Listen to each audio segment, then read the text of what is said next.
Facebook live में आप लोगों का स्वागत है। आज फेसबुक लाइव में हम लोगों ने विषय रखा है सोशल मीडिया और कोरोना की राजनीति। ये दिलचस्प है कि जैसा कि मेरा अनुमान था, हम लोग लिख रहे थे, बोल भी रहे थे, और भी हमारे दोस्त कोरोना पर लिख रहे थे और बोल रहे थे। आज भारत सरकार की और खासतौर पर मोदी सरकार की सुप्रीम कोर्ट में सबसे बड़ी डिफीट हुई है। और जब मैं डिफीट कह रहा हूं तो इसे मैं बहुत रियल सेंस में डिफीट कह रहा हूं। पहली बार ऐसा हुआ कि सुप्रीम कोर्ट ने सीधे सीधे केंद्र सरकार की वैक्सीन पॉलिसी को रिव्यू करने के लिए आदेश दिया है। केंद्र सरकार ने जो अपनी वैक्सीन पॉलिसी को लेकर जो कैंपेन लॉन्च किया हुआ था और जो तर्क आज सुप्रीम कोर्ट में केंद्र सरकार ने पेश किए, सुप्रीम कोर्ट के जजों ने उन तर्कों को एक सिरे से खारिज कर दिया। और ये हिंदुस्तान की जनता की और लोकतांत्रिक ओपिनियन की, जो कि सिर्फ और सिर्फ अभी सोशल मीडिया में चल रही थी, प्रिंट मीडिया इस ओपिनियन को कंसीडर करने के लिए तैयार नहीं था कि वैक्सीन पॉलिसी में कोई पोल है, कोई छेद है, कोई जन विरोधी रुझान है। सरकार जो बयान दे रही थी वो सरकार के बयान एज इट इज छप रहे थे। पहली बार बहुत ही अच्छा लगा कि 3 जजों की बेंच ने, इसमें डीवाई चंद्रचूड़, नागेश्वर राव और एस रविंद्र भट्ट, इन 3 लोगों की जजों की बेंच ने बहुत महत्वपूर्ण ऑब्जर्वेशन वैक्सीन पॉलिसी को लेकर दिए। और वे सिर्फ वैक्सीन पॉलिसी को लेकर ही ऑब्जर्वेशन नहीं दिए, अपनी राय व्यक्त नहीं की, बल्कि उन्होंने कुछ बुनियादी बातें भी कही हैं। और वे बुनियादी बातें इस सरकार के एटीट्यूड के खिलाफ में जनता की बहुत बड़ी ओपिनियन को रिप्रेजेंट करती हैं।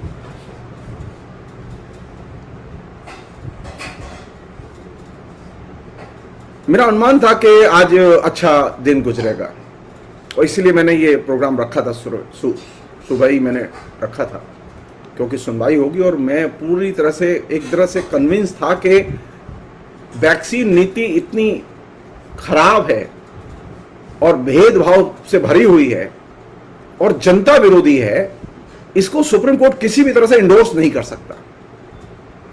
ये मेरी गट्स फीलिंग थी और ये गट्स फीलिंग सही साबित हुई। मैं पहले भी फेसबुक लाइव के कई प्रोग्राम में ये बात रख चुका हूं कि वैक्सीन पॉलिसी को लेकर कि वैक्सीन पॉलिसी एकदम फॉल्टी है। वैक्सीन पॉलिसी डिजिटल डिवाइड पैदा करती है, इसको भी सुप्रीम कोर्ट ने इंडोर्स किया। मैं अपने दोस्तों से जो फेसबुक पर लिखते हैं, सोशल मीडिया में लिखते हैं, मैं सबसे अनुरोध करूंगा कि वे कुछ लिखें या नहीं लिखें, लेकिन नीतियों पर जरूर लिखें और जमकर लिखें। नीतियों पर ज्यादा से ज्यादा बोलें। वे जो बहुत सारे इवेंट ओरिएंटेड जो घटनाएं होती रहती हैं, उन पर वे कम बोलें। सुप्रीम कोर्ट ने आज जो बड़ा ऑर्डर दिया, सुप्रीम कोर्ट ने रिकंसीडर करने के लिए और नए सिरे से वैक्सीन पॉलिसी बनाने के लिए केंद्र सरकार को आदेश दिया। और साथ साथ एक और भी चीज कही है कि वैक्सीन पॉलिसी को लेकर जो आपने डॉक्यूमेंट्स तैयार किया और जो उस पर नोटिंग हुई है, वो नोटिंग भी कोर्ट में पेश की जानी चाहिए। मेरी व्यक्तिगत राय है यह कि जब तक इस वैक्सीन पॉलिसी को लेकर सुप्रीम कोर्ट का फाइनल निर्णय न आ जाए, खासतौर पर युवाओं को, जिनको के महंगे 900 रुपए से ऊपर का एक इंजेक्शन लग रहा है, उन्हें कुछ दिन इंतजार करना चाहिए। और सुप्रीम कोर्ट को यह कंसीडर करना चाहिए कि वो सुनवाई की डेट इतनी लंबी न डालें। इसे डे टू डे हियरिंग का इश्यू बनाया जाना चाहिए, क्योंकि ये लाइफ एंड डेथ का क्वेश्चन है। आप 1 महीने बाद की डेट डाल देंगे तो सरकार के लिए आधार के अनिवार्य किए जाने को लेकर सुप्रीम कोर्ट ने यही किया था। और यही गलती की थी सुप्रीम कोर्ट ने कि उसकी सुनवाई 4 साल तक चलती रही। और इस 4 साल में नरेंद्र मोदी की सरकार ने आधार कार्ड को लेकर पूरे देश को नरक में झोंक दिया और अंत में वो आधार पॉलिसी एकदम सुप्रीम कोर्ट ने खारिज कर दी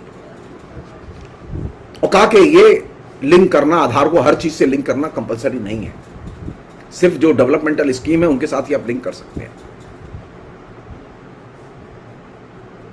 सीधे सीधे कहा जाना चाहिए, सीधे सीधे डे टू डे हियरिंग में इसे फिक्स किया जाना चाहिए, क्योंकि ये ऐसा मसला नहीं है जिसे आप पोस्टपोन करें। 1 महीने का मतलब यह है 1 महीने में अगर महामारी फैलती है और लोग मरते हैं तो बहुत बड़ी क्षति होगी। सुप्रीम कोर्ट अपनी जगह सही उसने नब्ज पकड़ी है सरकार की, कि सरकार की जो उदार वैक्सीन नीति है, सो कॉल्ड उदार वैक्सीन नीति, वो उदार वैक्सीन नीति असल में भेदभावपूर्ण जन विरोधी नीति है।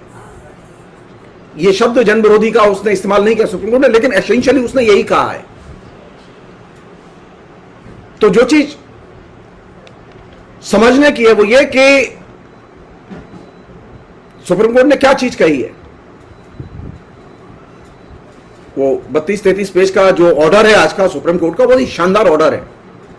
वो ऑर्डर ज्यादा से ज्यादा पढ़ा जाना चाहिए, ज्यादा से ज्यादा फेसबुक पर, सोशल मीडिया में उस पर लोग लिखें और सुप्रीम कोर्ट के जजों का हौसला बुलंद करें, उनका समर्थन करें।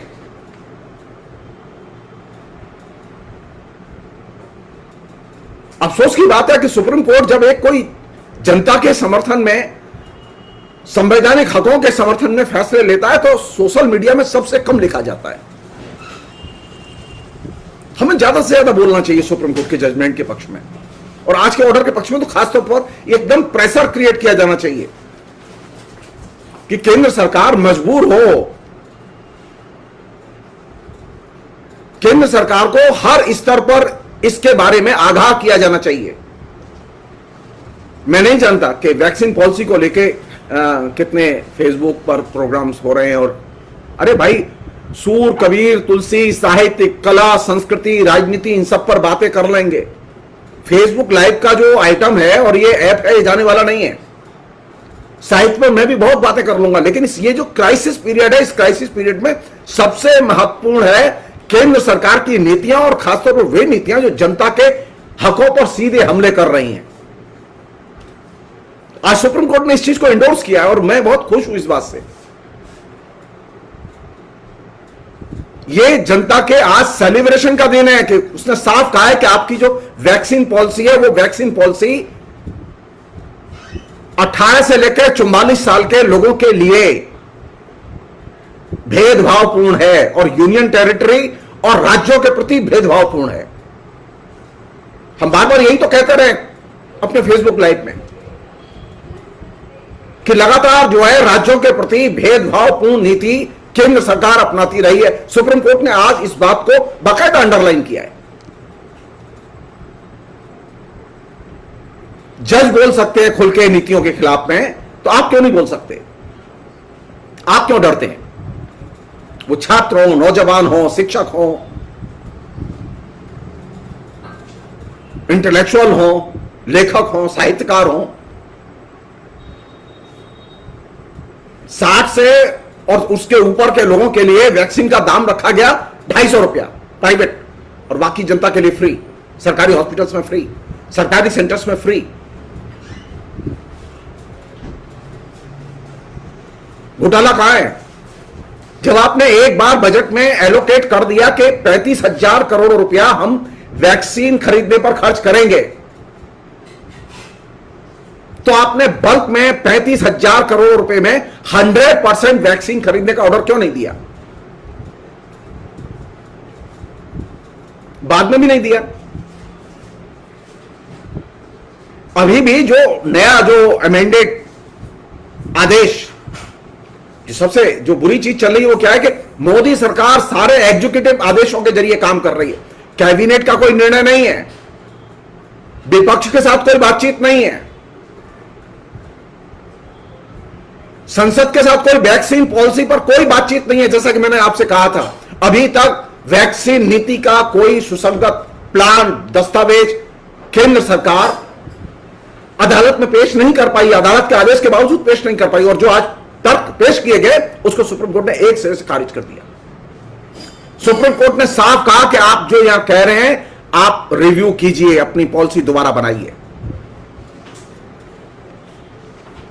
यह विपक्ष की जिम्मेदारी बनती है कि विपक्ष इस मसले पर केंद्र सरकार को सारे मतभेद बुला के घेरे। हिंदुस्तान के नौजवान, हिंदुस्तान के नागरिक क्यों वैक्सीन का पैसा देंगे? ऐसी क्या बात है कि जो पहले राउंड में जिन लोगों को वैक्सीन लगी वहां केंद्र सरकार फ्री में वैक्सीन लगा रही थी और अब वैक्सीन फ्री में नहीं लगेगी? क्यों नहीं लगेगी? 35,000 करोड़ रुपए का आपने हिसाब आज भी नहीं दिया। सुप्रीम कोर्ट ने फिर हिसाब मांगा है कि आप बताइए कि बजट में जो फंड आवंटित किया गया था 35,000 करोड़ रुपया, वो उसका क्या किया आपने? सुप्रीम कोर्ट ने उस फंड का भी हिसाब मांगा है जिसे पीएम केयर फंड कहते हैं, कि पीएम केयर फंड के तहत आप जो अनाथ बच्चे हो गए हैं, जिनके मां बाप मर गए हैं, उनके लिए आप क्या करने जा रहे हो, आपने क्या क्या किया है? पीएम केयर फंड में क्या क्या किया है ये अभी तक बता नहीं पाए।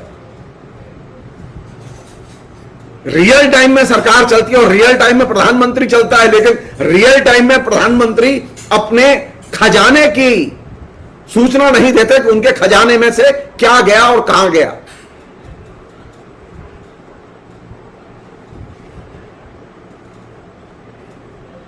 और आज जो वैक्सीन नीति के पुनर्विचार के लिए जो सुप्रीम कोर्ट ने आदेश दिया है, वो आदेश बहुत ही महत्वपूर्ण है। ये कौन सा तरीका हुआ? केंद्र सरकार ने आदेश दिया कि जो वैक्सीन कंपनियां हैं, जिनके साथ में उनके कॉन्ट्रैक्ट हैं, उनसे कहा गया है 50% तो केंद्र खरीदेगा और 50% वो वैक्सीन बाजार में बेचेंगे। आप 100% क्यों नहीं खरीदेंगे जो वहां का प्रोडक्शन है? और आप 100% खरीद के आप क्यों नहीं डिस्ट्रीब्यूट करेंगे लोगों को?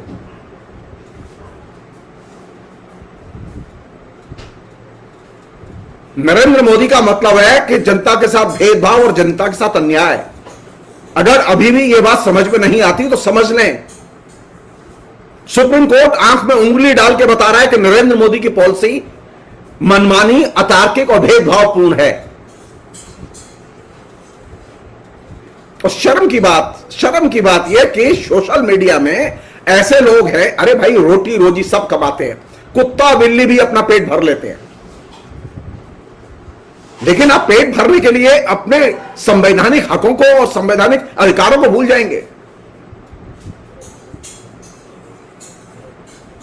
अदालत से बार बार यह कहा गया, जिसको कि आज अदालत ने एक सिरे से खारिज कर दिया। अदालत से बार बार यह कहा गया कि अदालत का काम यह नहीं है कि वह विधायिका में जो फैसले ले, विधायिका जो फैसले ले, उस विधायिका के फैसलों पर वह हस्तक्षेप करे। सरकार जो आएगी नीति मन में वो करेगी, न्यायपालिका उसमें बोल नहीं सकती। सुप्रीम कोर्ट ने आज इस आर्गुमेंट को एक सिरे से खारिज कर दिया। ये बहुत महत्वपूर्ण है ये इस दृष्टि से, क्योंकि पिछले कई साल से लगातार सुप्रीम कोर्ट में अटॉर्नी जनरल के जरिए मोदी सरकार यही बकवास कर रही थी। और दुर्भाग्य से पिछले जो जज थे वो इस तर्क को इंडोर्स कर रहे थे कुछ, लेकिन ये जो 3 जजों की बेंच है, इस जजों की बेंच ने सीधे सीधे कहा है कि नहीं, जो जनता के संवैधानिक हकों से जुड़े हुए मसले हैं, जिन पर विधायिका ने नीति बनाई है, अगर वह नीति जनता के हकों के खिलाफ है और जनता के हकों का अतिक्रमण करती है, तो अदालत उन पर पुनर्विचार करेगी, उनका मूल्यांकन करेगी और फैसले देगी। और यह बहुत बड़ा चेंज है, इसे साधारण चेंज नहीं समझना चाहिए। मैं एक बार फेसबुक में कह चुका था कि आप निश्चिंत रहिए कि नीचे जितना ये लोगों के अंदर तकलीफें बढ़ेंगी, प्रतिवाद बढ़ेगा, ये रेजिस्टेंस बढ़ेगी, जजों के दिल दिमाग भी बदलेंगे और बदल रहे हैं।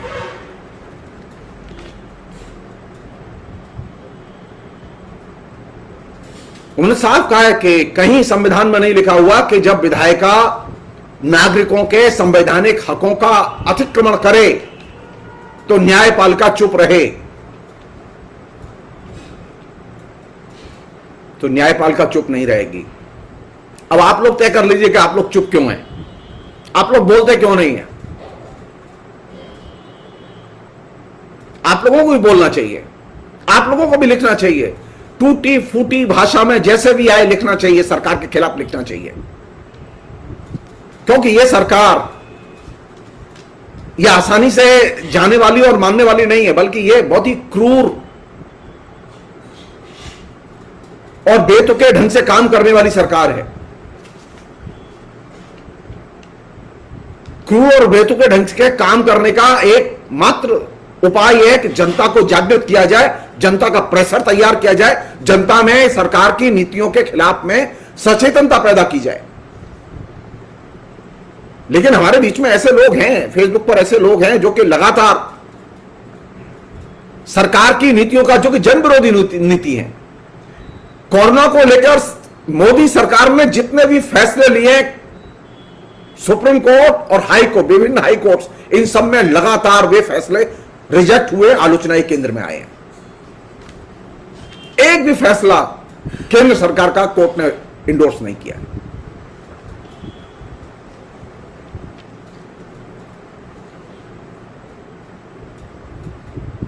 क्या जिम्मेदारी बनती है हम लोगों की? क्या यह काम सिर्फ जजों का है कि जज आलोचना करते रहे और सरकार सुनती रहे?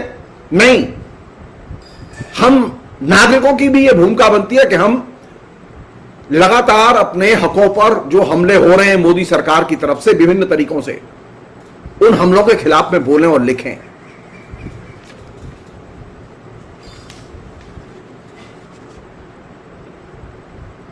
सुप्रीम कोर्ट ने आज बहुत ही कैटेगोरिकली कहा है कि ये जो सो कॉल्ड उदार वैक्सीन नीति है, ये अभीप्सित लक्ष्य पूरा नहीं कर सकती।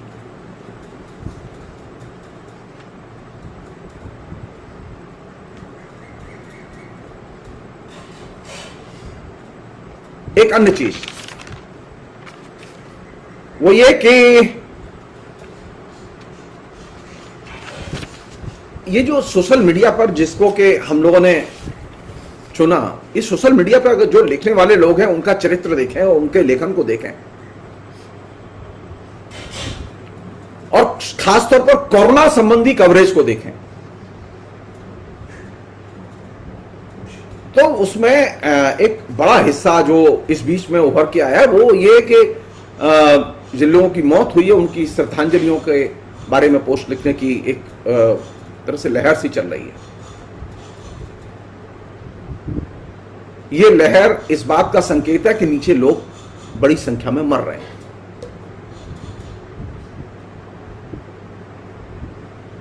ये श्रद्धांजलियां इस बात का संकेत है कि कोरोना ने नीचे तबाही मचाई हुई है, जो कि प्रिंट मीडिया के कवरेज से गायब है, जो टेलीविजन के कवरेज से गायब है।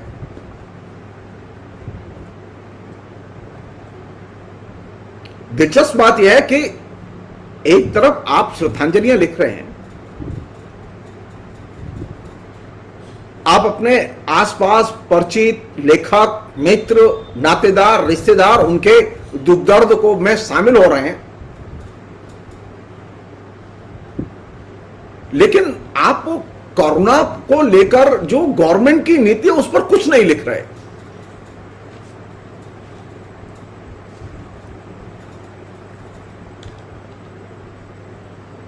जो मोदी गैंग सोशल मीडिया में एक्टिव है, जिसे लोग साइबर सेल कहते हैं, वो बेसिकली गैंग है।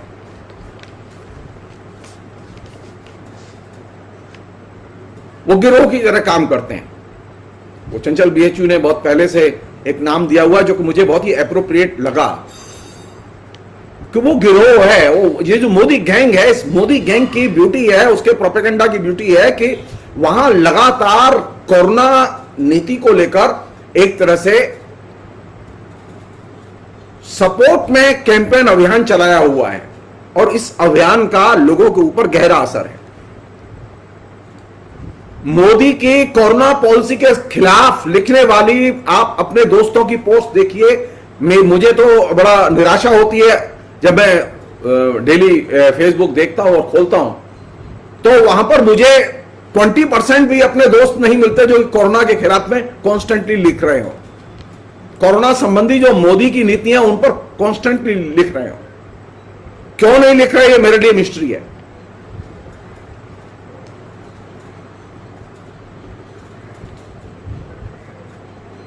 तो सोशल मीडिया में कोरोना संबंधी एक खास तरह का स्टीरियोटाइप जिसे मोदी गैंग ने तैयार किया, वो स्टीरियोटाइप कॉन्स्टेंटली चल रहा है। सुप्रीम कोर्ट क्वेश्चन कर रहा है। सुप्रीम कोर्ट ने पूरी की पूरी कोरोना नीति को एक सिरे से क्वेश्चन किया हुआ है।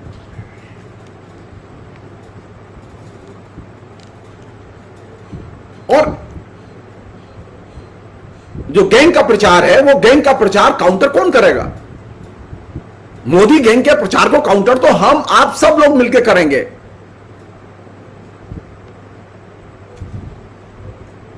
हम सब लोग जानते हैं कि कोरोना की नीति का एक फिजिकल पहलू है। कोरोना से संक्रमित होने वाला व्यक्ति एक शारीरिक तौर पर बीमार पड़ता है, मरता है, उसकी तमाम किस्मी तकलीफें हैं।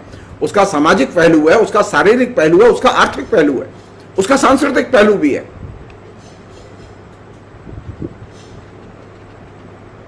तो आपको तो किसी भी पहलू की कोई चिंता नहीं है। तो ये इस तरह की जो अज्ञानता और इस तरह की जो अवहेलना जो शिक्षित मध्य वर्ग में सोशल मीडिया में है, ये बहुत ही पैथेटिक है। और ये इस बात का संकेत है कि हमारा यहां जो हिंदी भाषी लोग जो सोशल मीडिया में एक्टिव हैं, उनका एक बड़ा हिस्सा, उसका राजनीति से कोई संबंध नहीं है।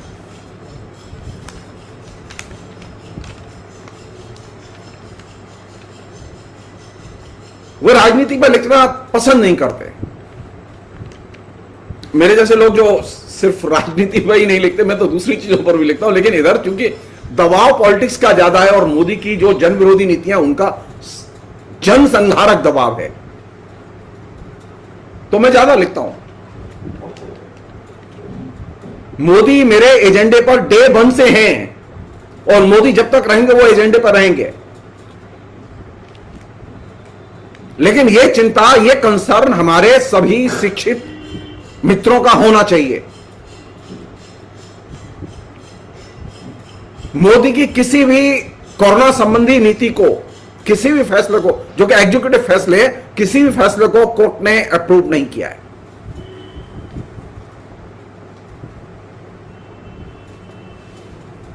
लगातार सोशल मीडिया से एक हवा बनाई जा रही है कि मोदी से तो जो संभव है वो कर रहे हैं। मोदी तो जनता की मदद कर रहे हैं। वास्तविकता ये नहीं है, मोदी जनता की कोई मदद नहीं कर रहे हैं। लेकिन गैंग लगातार लिख रहा है, गैंग के सपोर्टर लगातार लिख रहे हैं, गैंग के जो पत्रकार प्रचारक हैं वे लगातार लिख रहे हैं, गैंग का जो फॉलोअर मीडिया है वो लगातार लिख रहा है। कहने का मेरा आशय यह कि मोदी सरकार की राजनीति को लेकर हमारे फेसबुक फ्रेंड जो सोशल मीडिया में एक्टिव हैं, जो ट्विटर पर एक्टिव हैं, जो और दूसरे मंच पर एक्टिव हैं, वहां राजनीतिक प्रतिक्रियाएं, राजनीतिक टिप्पणियां बहुत कम दिखाई देती हैं, और जो अच्छी चीज नहीं है डेमोक्रेसी के लिए।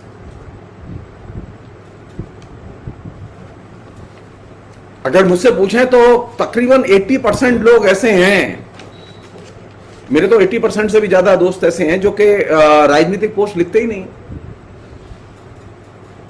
उसमें एक बड़ी संख्या जेएनयू वालों की है, बड़ी संख्या उसमें आईएएस आईपीएस ऑफिसरों की है, शिक्षकों की है, उसमें छात्रों की है। तो 80% के करीब ऐसे लोग हैं जो पॉलिटिकल पोस्ट नहीं लिखते, और जब वो राजनीतिक विषयों पर लिखते ही नहीं है तो आप बताइए कि लोगों में राजनीतिक चेतना बने कैसे।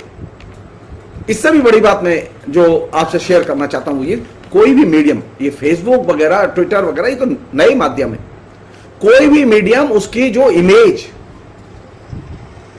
उसकी जो प्रभावशीलता है वो इससे तय होती है कि वहां पॉलिटिक्स कितना कवरेज पाती है।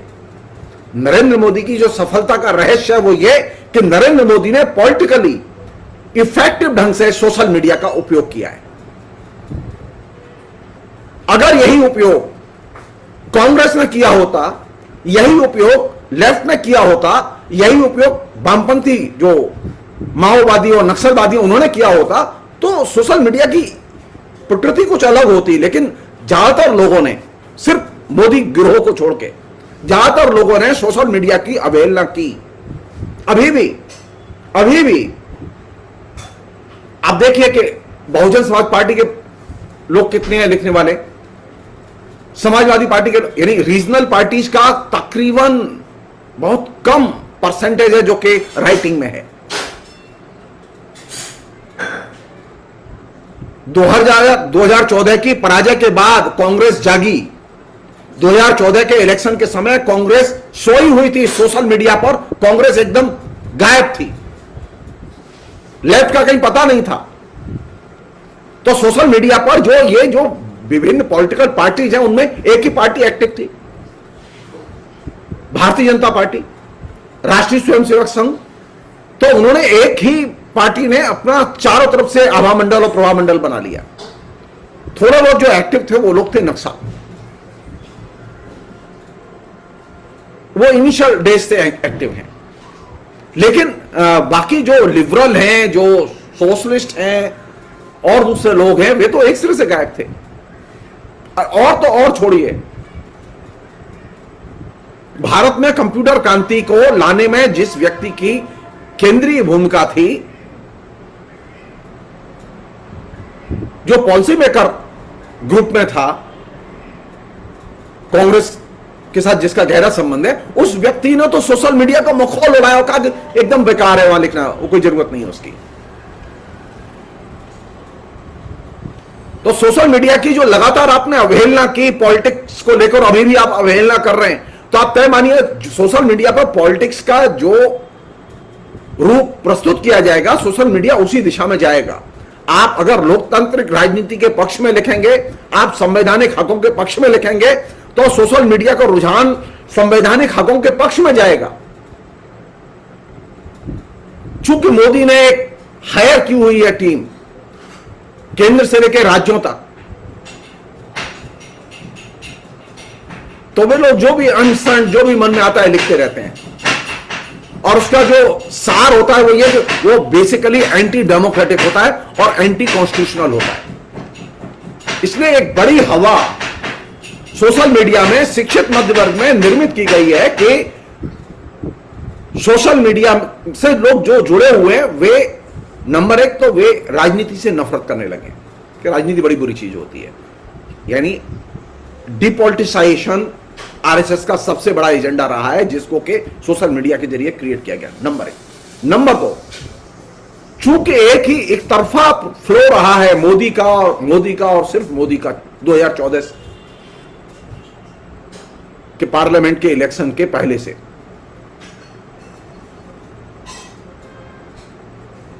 तो लोगों के जहन में सिर्फ एक ही आइकॉन है और एक ही विचार है, मोदी का विचार और मोदी ही नायक।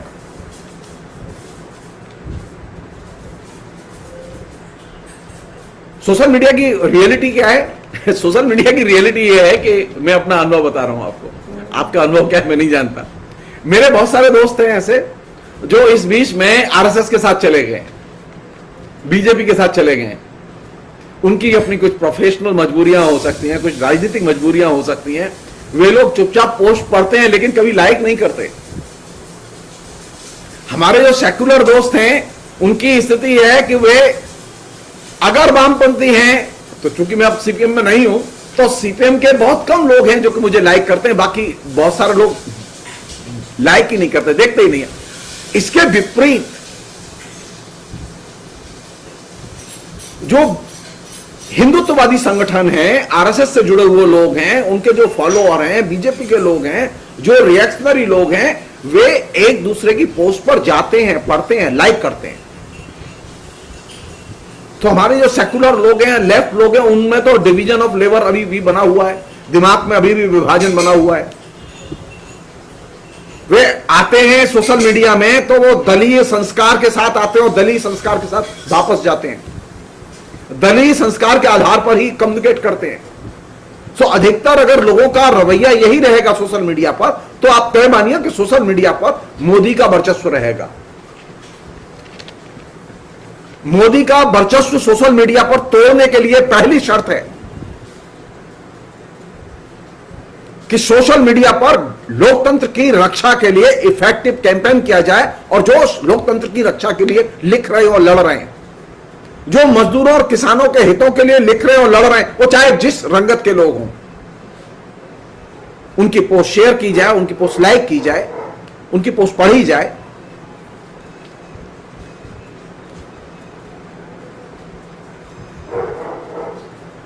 एक अन्य चीज वो ये कि सोशल मीडिया में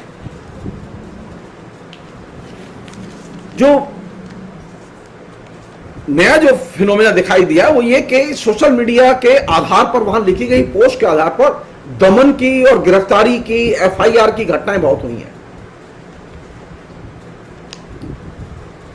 सोशल मीडिया में लिखी गई पोस्ट को लेकर गालियां दी जाती हैं, अभद्र भाषा का प्रयोग किया जाता है।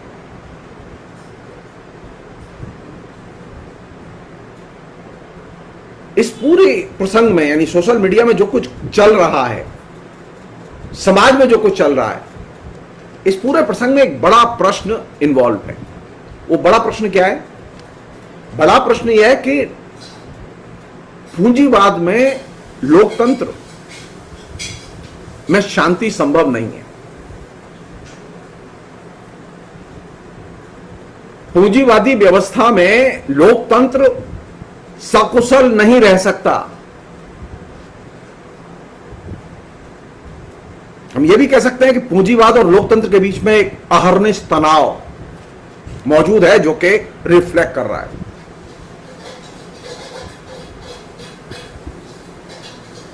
तो इसलिए आप जब समानता के पक्ष में, बंधुत्व के पक्ष में, लोकतंत्र के पक्ष में पोस्ट लिखते हैं तो उसे लाइक कम मिलते हैं। लेकिन आप जब गंदी पोस्ट लिखते हैं, आप मुसलमानों के खिलाफ पोस्ट लिखते हैं, आप असमानता के पक्ष में पोस्ट लिखते हैं, आप रिजर्वेशन के खिलाफ पोस्ट लिखते हैं, आपको लाइक ज्यादा मिलते हैं।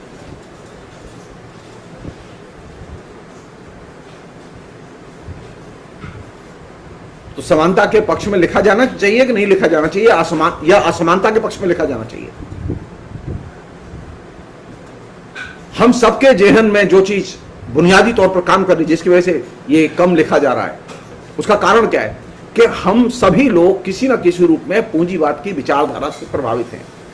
और पूंजीवाद की विचारधारा की खूबी है कि वह असमानता के प्रति हमारे अंदर एक आकर्षण पैदा करती है और लॉजिक पैदा करती है। पूंजीवाद की विचारधारा का एक दूसरा एलिमेंट है जो कि आपको सेल्फिश बनाता है, स्वार्थी बनाता है। आप सिर्फ अपने बारे में सोचते हैं, अपने स्वार्थ के बारे में सोचते हैं।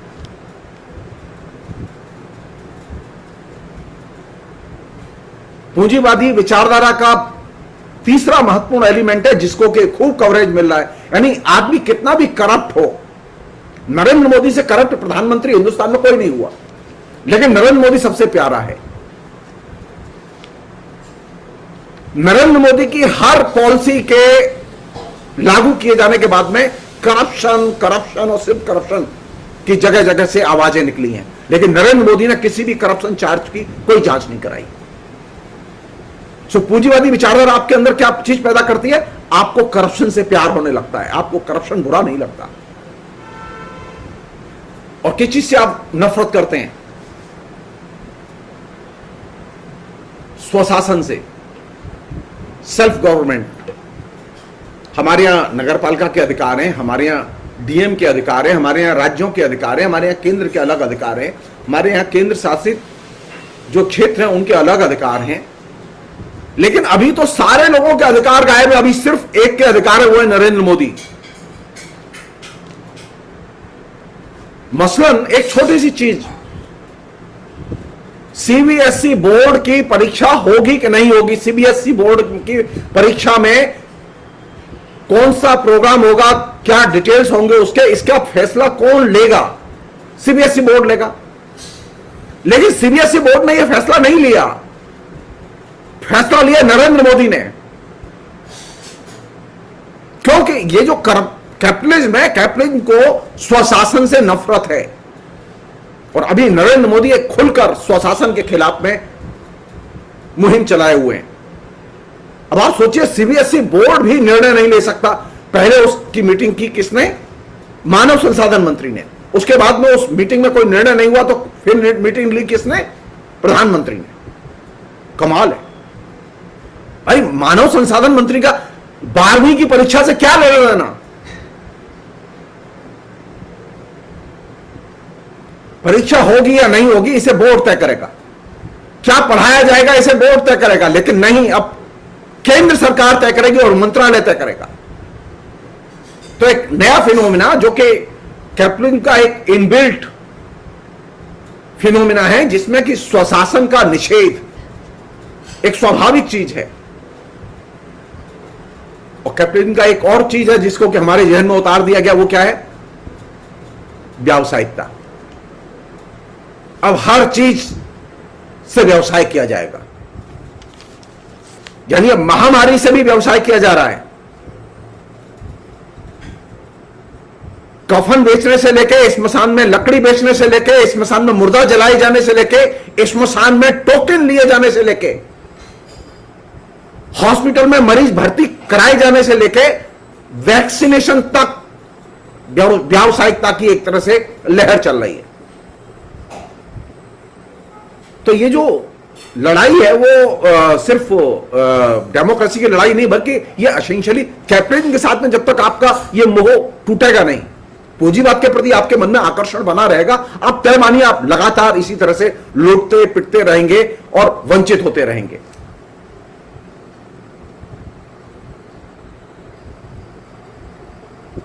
आखिरी चीज जो नरेंद्र मोदी ने पैदा की, जो कैप्लिन ने पैदा की, कैप्लिन बिना सैन्यवाद के नहीं जी सकता, और नरेंद्र मोदी ने सैन्यवाद को एक महत्वपूर्ण उपकरण बना दिया। नरेंद्र मोदी ने चुहिया नहीं मारी। नरेंद्र मोदी को पूछा जाना चाहिए पिछले 7 साल में ऐसा कौन सा महान संकट आया जिसकी वजह से सैन्य हथियारों पर बेशुमार खर्चा किया गया है। सबसे ज्यादा खरीदारी अगर किसी चीज की हुई है तो वो हथियारों की हुई है। पाकिस्तान ने आपके ऊपर हमला नहीं बोला, चीन ने हमला नहीं बोला, नेपाल ने हमला नहीं बोला। जो चीज हुई है उनको आप बातचीत से सुलझा सकते थे, लेकिन आपने बातचीत से सुलझाने की बजाय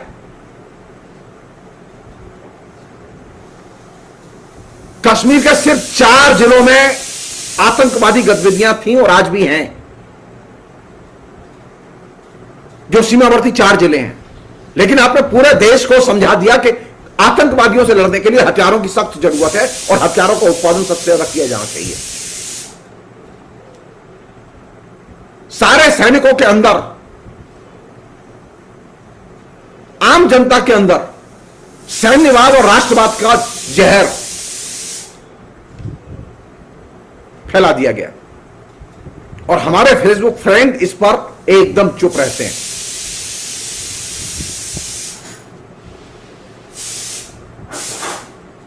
और ये सिर्फ फेसबुक तक सीमित नहीं है, मीडिया में भी ये प्रवृत्ति है। जिन बातों की मैं आपसे चर्चा भी कर रहा हूं, इन बातों को मीडिया भी कंटिन्यूअसली प्रमोट करता है।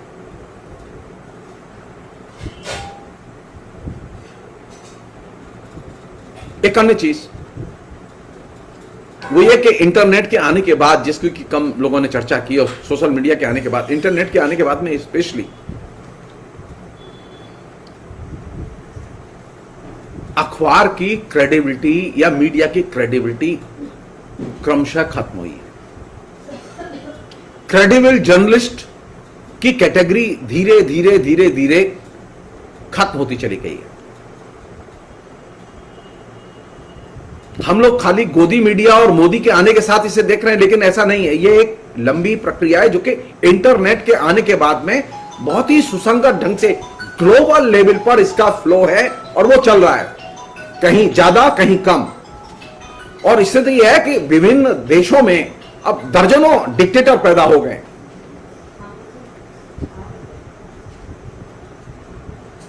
तो साख वाले मीडिया की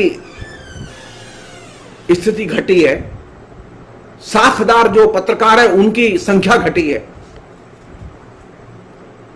क्रेडिबल राइटर उनकी भी संख्या घटी है, क्रेडिबल पत्रकार उनकी भी संख्या घटी है।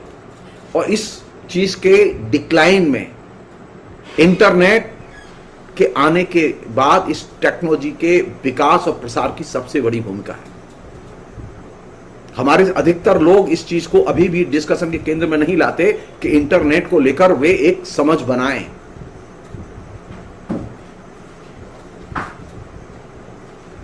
आखिरी चीज जो इस पूरे प्रसंग में, वो ये कि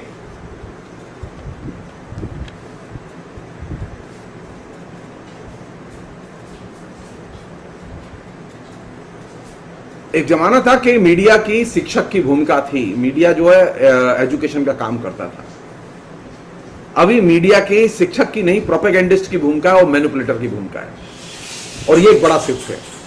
पहले कुछ मीडिया में कभी कभार होता था कि कुछ नीतियों पर मैनिपुलेशन होता था, जनरली मीडिया खुला रहता था।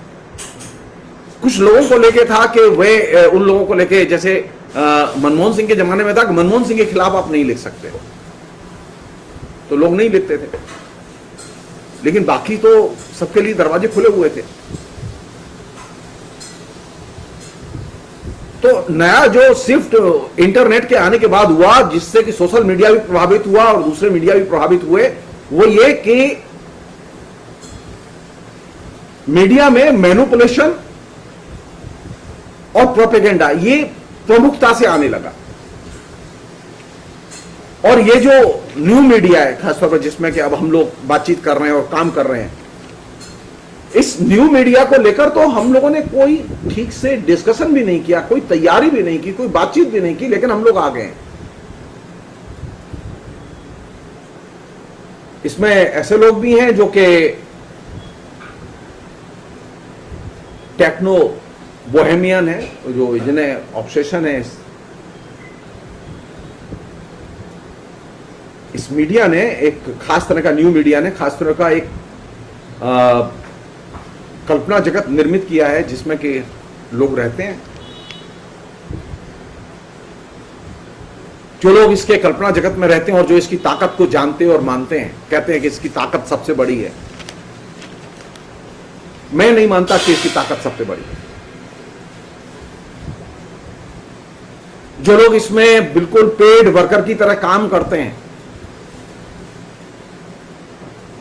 वो चाहे जिस दल में हो, जो इसके तमाम किस्म की टेलीकम्युनिकेशन कंपनियों में काम करते हैं, वे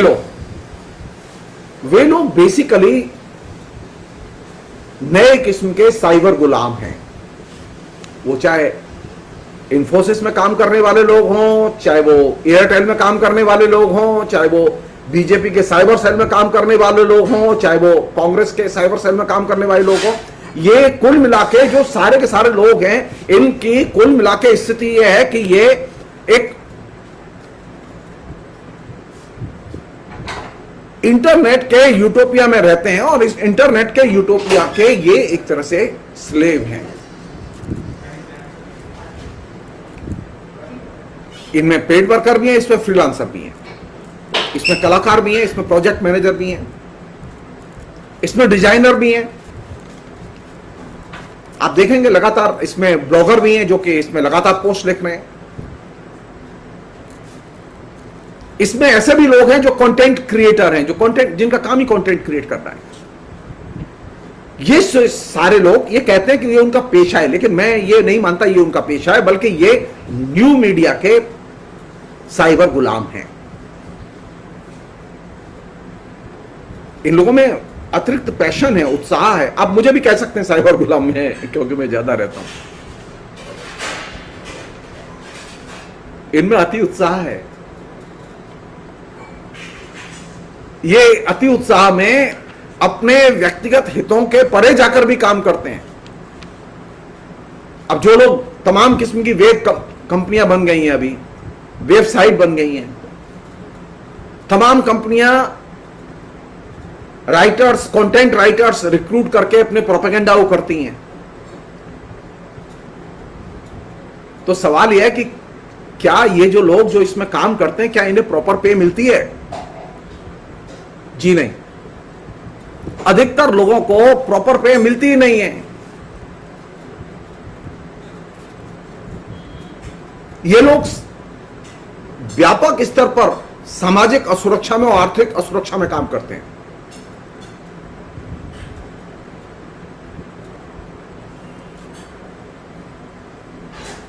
हम में से अधिकतर लोग कुछ लोग हैं जो कि बीजेपी के साइबर सेल से भागे, और जो साइबर सेल से भागे उन लोगों ने अपने अनुभव शेयर किए, जो फेसबुक पर हैं, वो यूट्यूब में भी हैं, उनके वीडियोज हैं लंबे लंबे।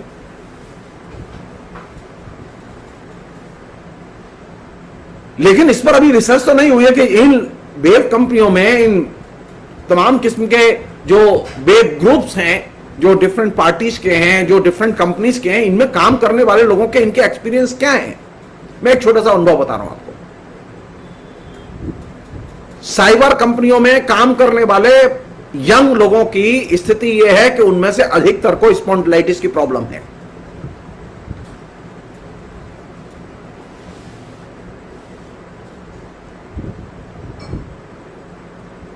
साइबर कंपनियों में काम करने वाले लोग कभी भी अपने कंपनी के काम के एक्सपीरियंस को साझा नहीं करते।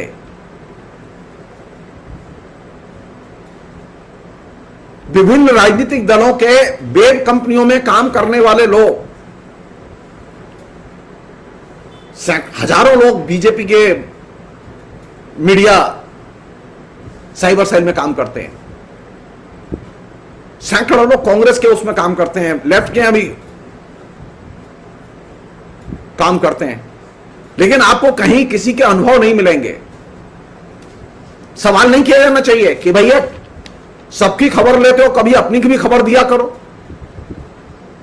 तो साइबर में जो रहने वाले लोग हैं वे बेसिकली जो लिखते हैं, मुझे कई लोगों ने कहा कि आप अपनी वो बना लीजिए, एक यूट्यूब वेबसाइट बना लीजिए,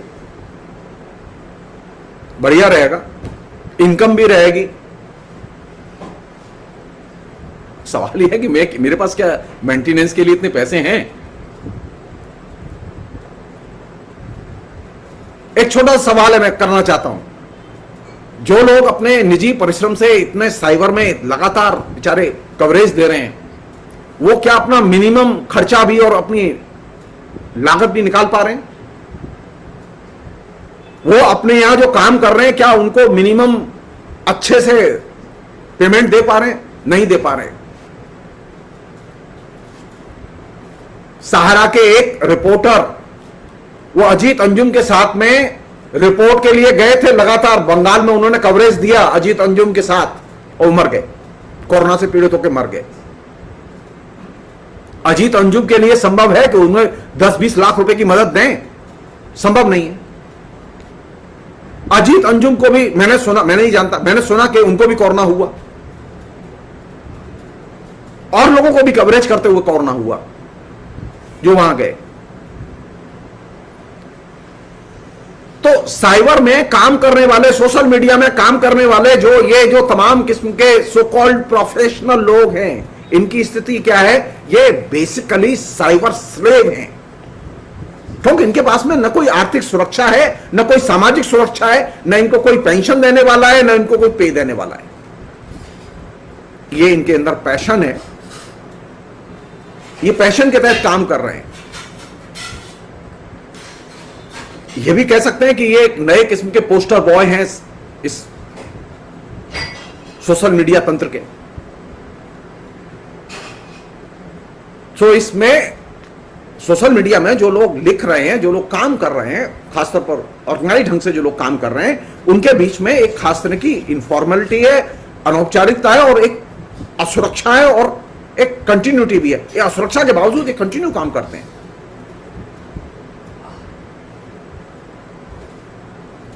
क्या इनका श्रम भौतिक श्रम नहीं है? इनका श्रम भी भौतिक श्रम है, लेकिन हम इसे भौतिक श्रम नहीं मानते।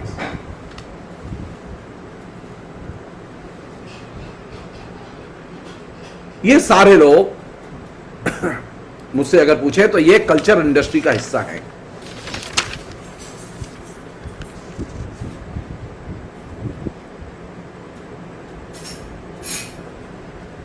सोशल मीडिया में जो काम कर रहे हैं लोग, जो लिख रहे हैं लोग, उसकी सोशल मीडिया की ब्यूटी है कि इसमें काम करने के लिए स्टेमिना चाहिए, और इसमें जल्दी सीखने की क्षमता होनी चाहिए। जो लोग काम कर रहे हैं उसमें,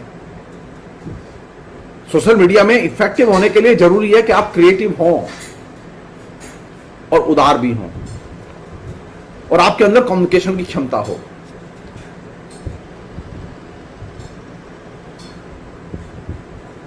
अगर आप एवरेज सोशल मीडिया में काम करने वाले और लिखने वालों को अगर आप देखें तो वे एवरेज प्रति सप्ताह 35 से 40 घंटे खर्च करते हैं। आपको लगता है कि मैं जब आपके सामने बोलने आता हूं तो मुझे चंद मिनटों में तैयार हो जाती है वो चीज? जी नहीं, मुझे भी पढ़ने में, चीजों को खोजने में, उन्हें ऑर्गेनाइज करने में, अपने दिलो दिमाग में उतारने में मुझे 6-7 घंटे लगते हैं। मुझे कोई पेमेंट थोड़ी मिलता है इसका।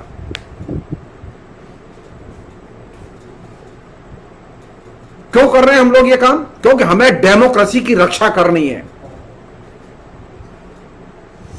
क्यों कर रहे हैं हम ये काम? क्योंकि इंटरनेट और इंटरनेट से जुड़ी हुई जो तमाम किस्म की टेलीकम्युनिकेशन कंपनियां और कैपिटलिज्म,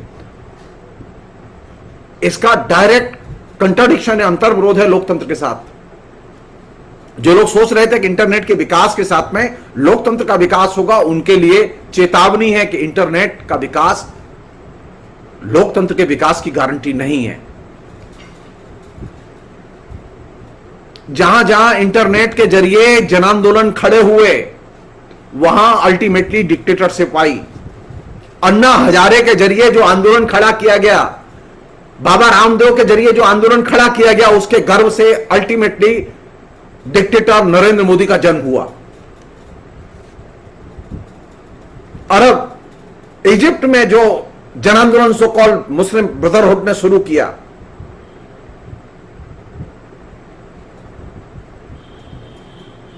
लोकतंत्र की रक्षा के नाम पर वो आंदोलन शुरू किया गया और वो फंडामेंटलिज्म के आंदोलन में कन्वर्ट हुआ और उसको क्रश करने के लिए अल्टीमेटली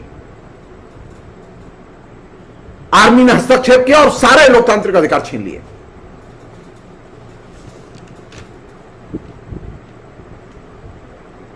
इंटरनेट जहां जहां गया है वहां उसने डेमोक्रेसी को मजबूत नहीं किया है। आप जान लीजिए इसे।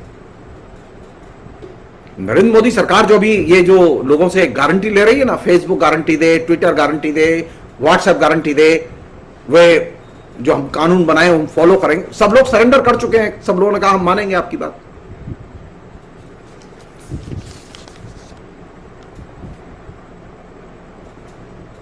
कभी उन कानूनों पर बात अलग से करेंगे हम लोग। लेकिन जो चीज मैं बेसिकली आपसे कहना चाहता हूं कि ये एक इल्यूजन है। और ये इल्यूजन किसने क्रिएट किया? मैं पहले भी कह चुका हूं, ये इल्यूजन क्रिएट करने वालों में कांग्रेस के लोग भी शामिल थे। राजीव गांधी खुद आइकॉन थे इसके। और उनकी यह धारणा थी कि इंटरनेट के विकास से, कंप्यूटर के विकास से लोकतंत्र का विकास होगा।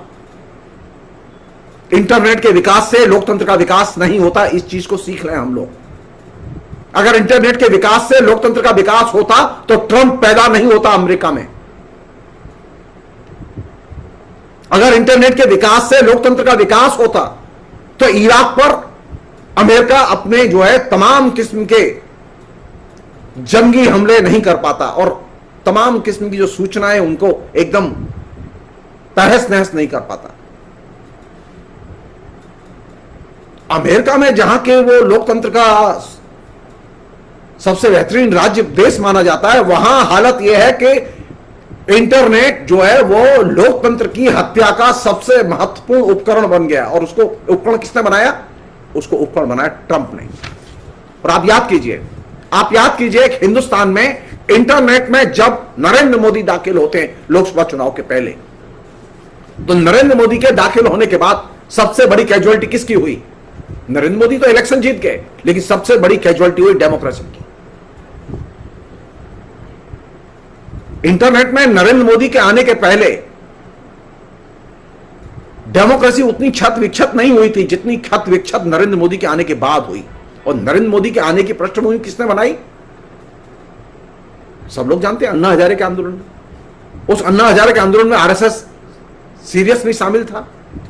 मैंने उस समय भी, जिस समय अन्ना हजारे के आंदोलन को लेकर लोग पागल थे, मैंने सीरियसली लिखा था कि अन्ना हजारे का आंदोलन अनडेमोक्रेटिक आंदोलन है और इस आंदोलन के गर्भ से फासिज्म पैदा होगा, अधिनायक बात पैदा होगा।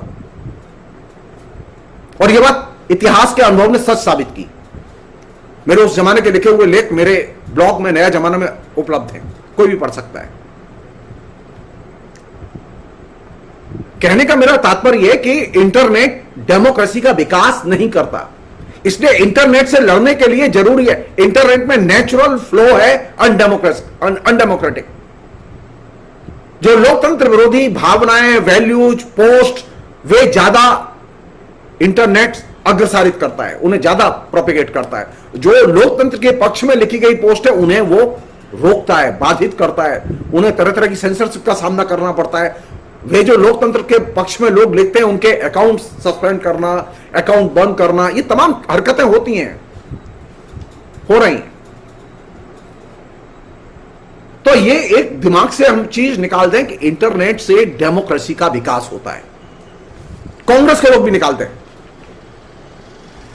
इंटरनेट से डेमोक्रेसी का विकास तभी होगा जब आप डेमोक्रेसी के पक्ष में खड़े होंगे, जब आप असमानता के खिलाफ खड़े होंगे, जब आप सरकार की नीतियों के खिलाफ में लगातार लिखेंगे, जब आप डिपॉलिटिसाइजेशन के खिलाफ में लगातार लिखेंगे।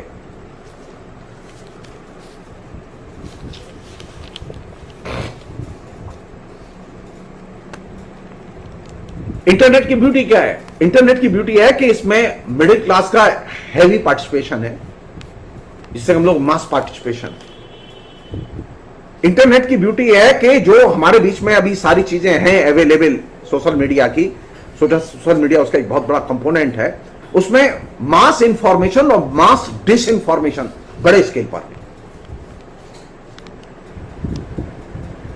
सोशल मीडिया की यह भी खूबी है कि वहां डिजिटल एक्टिविज्म है, और डिजिटल एक्टिविज्म की जितनी भी परिकल्पनाएं हैं उनमें अभी तक, आज की डेट तक, जो रिएक्शनरी फोर्सेज हैं, जो संकीर्णतावादी लोग हैं, जो हिंदुत्ववादी लोग हैं, उनका वर्चस्व है, या जो मोदी गैंग है उसका वर्चस्व है।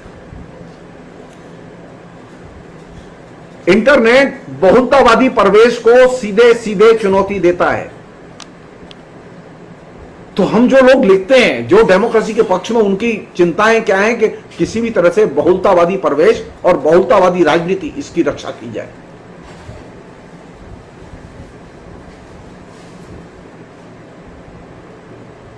हम बारी बारी से हम एक चीज कहते रहे हैं, मैं आज उसे अंडरलाइन करना, मैं लगातार बोलता रहा हूं, लेकिन आज मैं उसे अंडरलाइन करके आपके सामने कहना चाहता हूं। नरेंद्र मोदी के इंटरनेट में दाखिल होने के बाद, सोशल मीडिया में दाखिल होने के बाद, व्हाट्सएप में दाखिल होने के बाद सबसे बड़ी कैजुअलिटी हुई मीडिया की। सबसे बड़ी कैजुअलिटी हुई खबरों की। क्यों? क्योंकि इंटरनेट के लिए नरेंद्र मोदी एक उपयुक्त पात्र है। इंटरनेट की जो अनडेमोक्रेटिक प्रकृति है उसके अनुकूल एकमात्र सबसे अच्छा पात्र है। तो इंटरनेट ने पहले खबरों को और अखबारों को धीरे धीरे गर्त में पहुंचाया, फिर नरेंद्र मोदी के उदय के साथ इंटरनेट ने एकदम रेला शुरू किया, और अब इंटरनेट जो है वो तमाम किस्म की अलोकतांत्रिक गतिविधियों, अलोकतांत्रिक कम्युनिकेशन और अलोकतांत्रिक राजनीति का सबसे बड़ा संप्रसारक बनकर सामने आया। और यही वजह है कि वहां अनडेमोक्रेटिक ढंग से लिखिए तो लोग इजीली लेते हैं, लेकिन जो डेमोक्रेटिक ढंग से लिखेंगे, थोड़ा सा तमीज की लॉजिकल बात लिखेंगे, तो उसे लोग आसानी से हजम नहीं करते। और ये बीमारी किसमें है? ये बीमारी सबसे ज्यादा मिडिल क्लास के लोगों में।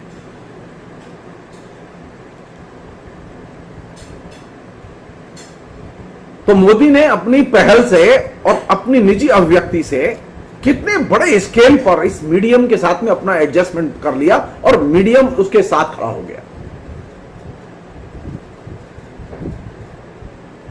और मोदी के आने के बाद जो सबसे बड़ी चीज घटी, वो क्या घटी? फेक न्यूज का अहर्निश संप्रसारण। मोदी के आने के बाद जितना फेक न्यूज का संप्रसारण इंटरनेट से हुआ है, तमाम वेबसाइट से हुआ है, तमाम किस्म की फेसबुक, ट्विटर पोस्ट के जरिए हुआ है, इतना लार्ज स्केल का संप्रसारण फेक न्यूज का पहले कभी नहीं हुआ। क्योंकि नरेंद्र मोदी ने अपनी शुरुआत ही फेक न्यूज से की थी। और फेक न्यूज क्या थी? नरेंद्र मोदी की फेक न्यूज थी डेवलपमेंट डेवलपमेंट डेवलपमेंट। आज वो डेवलपमेंट जो है बिल्कुल डिस्ट्रक्शन डिस्ट्रक्शन डिस्ट्रक्शन में बदल चुका है। आज हिंदुस्तान की इकोनॉमी एकदम नीचे जा चुकी है। डेवलपमेंट सबसे बड़ी पहली फेक न्यूज थी जिसको कि आरएसएस ने कैश किया, वह था कि अयोध्या में राम मंदिर को तोड़ा गया, मुस्लिम शासकों ने तोड़ा। वो फेक न्यूज थी और वो फेक न्यूज 2 दशक तक चली। अंत में सुप्रीम कोर्ट ने कहा कि किसी भी मुस्लिम शासक ने कोई राम मंदिर अयोध्या में नहीं तोड़ा। लेकिन जब तक ये फेक न्यूज कंक्लूड हो तब तक एक दूसरी फेसबुक, सोशल मीडिया, इंटरनेट पर फेक न्यूज आ चुकी थी जो थी डेवलपमेंट। कि अब नरेंद्र मोदी आएंगे तो डेवलपमेंट करेंगे। नरेंद्र मोदी के डेवलपमेंट के सारे दावे, कोरोना छोड़ दीजिए, कोरोना के पहले बेरोजगारी आसमान पर जा चुकी थी, मैन्युफैक्चरिंग में लगातार डिक्लाइन हो रहा था, कंस्ट्रक्शन सेक्टर में लगातार डिक्लाइन हो रहा था, एजुकेशन में लगातार डिक्लाइन हो रहा था। नरेंद्र मोदी ने सबसे बड़ी जो फेक न्यूज क्रिएट की, जिसे हम लोग डेवलपमेंट के नाम से जानते हैं, हमने कभी उसे लिया ही नहीं इस रूप में कि नरेंद्र मोदी फेक न्यूज का जो है वो डेवलपमेंट के नाम पर फेक न्यूज ला रहा है। हमने कभी इस बात को लिया ही नहीं सही ढंग से कि ये जो सबका साथ सबका विकास का जो नारा है ये फेक नारा है, ये रियल नारा नहीं है। आज की स्थिति में नरेंद्र मोदी स्वयं अपने मुंह से कह रहे हैं कि वो हिंदुस्तान की जनता के लिए फ्री में वैक्सीन नहीं दे सकते। अब हिंदुस्तान की जनता को वैक्सीन लगवानी है तो वो जाए और 950 रुपए दे, 1000 रुपए दे, 1500 रुपए दे, 1200 रुपए दे और वैक्सीन लगवाए।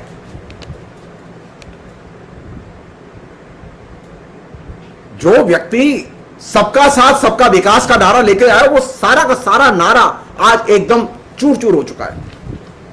तो 2 फेक न्यूज नरेंद्र मोदी ने प्लांट की प्रोपेगेंडा के जरिए और आपके जेहन में उतार दी और आप कन्विंस थे इससे।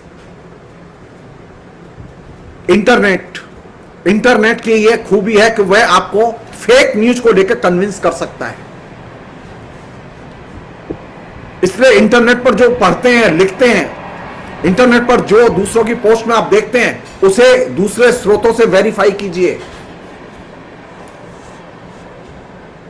नरेंद्र मोदी ने कहा है, नरेंद्र मोदी के साथ जुड़े हुए मीडिया ने कहा है, टेलीविजन ने कहा है, अखबार ने कहा है, इसलिए सही है? जी नहीं। अखबार, टेलीविजन, फेसबुक, इसमें लिखी हुई बात झूठ भी हो सकती है। उसे अन्य स्रोत से और साइंटिफिक स्रोत से पुष्ट किया जाना चाहिए, वेरीफाई किया जाना चाहिए।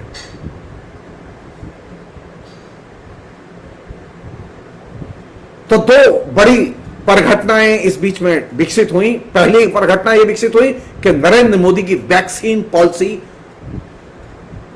त्रुटिपूर्ण है, गलत है, भेदभाव भरी है। यह बात आज सुप्रीम कोर्ट ने इंडोर्स की।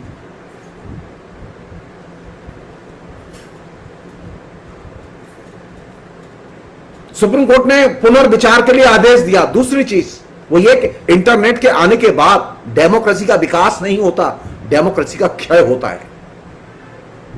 इसलिए इंटरनेट को लेकर जो है वो एकदम नशे में नहीं रहना चाहिए। इंटरनेट पर जो डिफरेंट रूप में काम करने वाले लोग हैं, जिन्हें एक साधारण शब्द में कहें साइबर सर्वहारा हैं,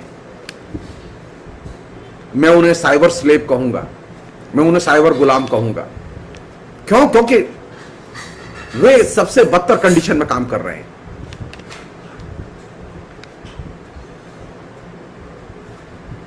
लोकतंत्र की रक्षा के लिए बेहद जरूरी है कि आप खुलकर हस्तक्षेप करें और इन प्रश्नों को, लोकतंत्र की रक्षा से जुड़े हुए प्रश्नों को, केंद्र सरकार की नीतियों के प्रश्नों को अधिक से अधिक अपने लेखन का हिस्सा बनाएं।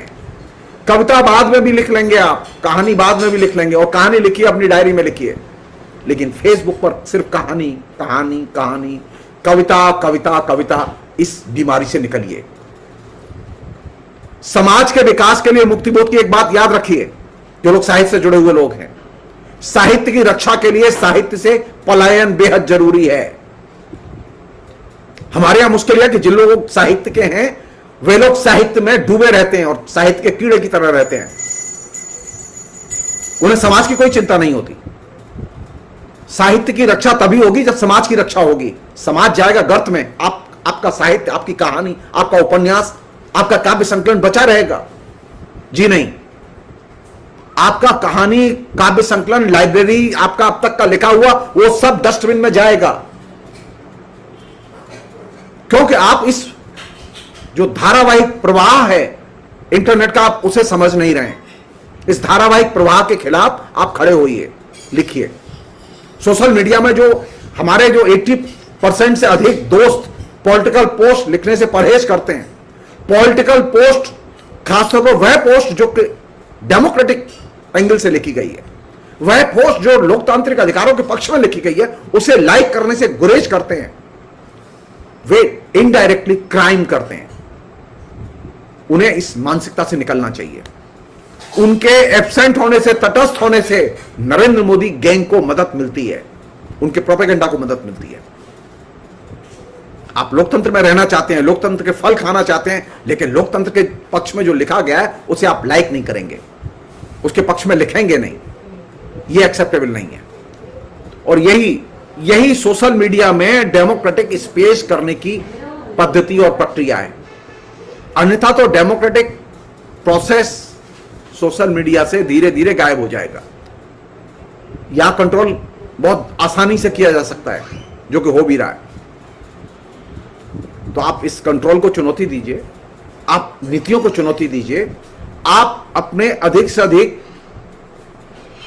मित्रों को सामाजिक, राजनीतिक, आर्थिक अधिकारों के प्रति सचेत कीजिए, उन्हें लिखने के लिए बाध्य कीजिए, उद्बुद्ध कीजिए। तभी आप सोशल मीडिया का रूपांतरण कर सकते हैं। अन्यथा तो आप सोशल मीडिया के एक तरह से प्रोडक्ट होकर रह जाएंगे। बहुत बहुत शुक्रिया। Thank you.